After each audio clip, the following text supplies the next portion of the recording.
Major John Beach, January 1, 1812 – August 31, 1874, was a United States Army officer during the Black Hawk and American Civil War, as well as the last U.S. Indian agent to the Sac and Fox tribes.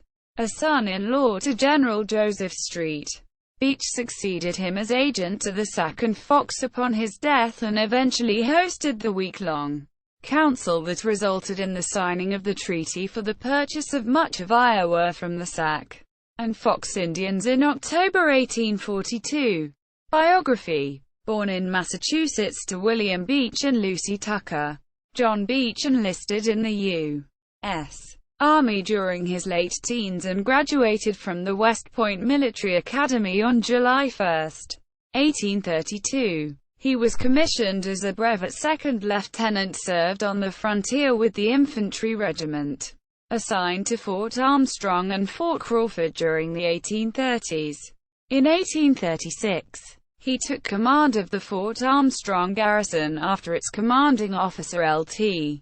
Col. William Davenport ordered an evacuation and led a march to Fort Snelling in Hennepin County, Minnesota. Beach would remain at Fort Armstrong until being assigned elsewhere in November.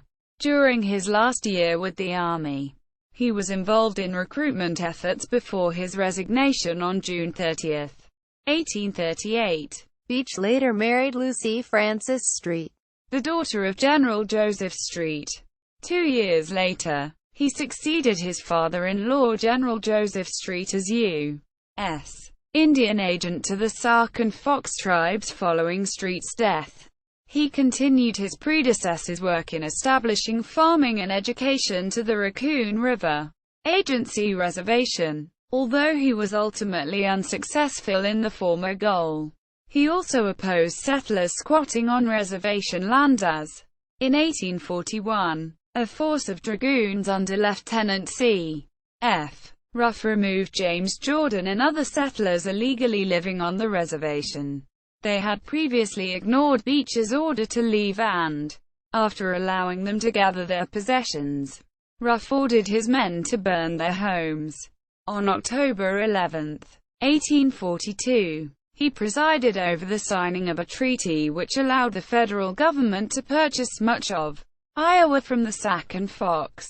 He remained at the agency until 1847, where he resided in the area as a local farmer and merchant.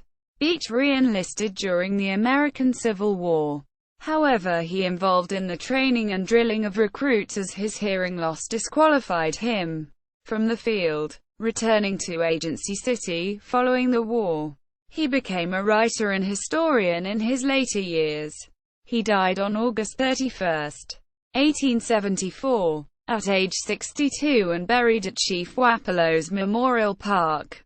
A series of articles he had written on the early history of the various tribes he lived with during his career were published posthumously in the Agency Independent in the months following his death.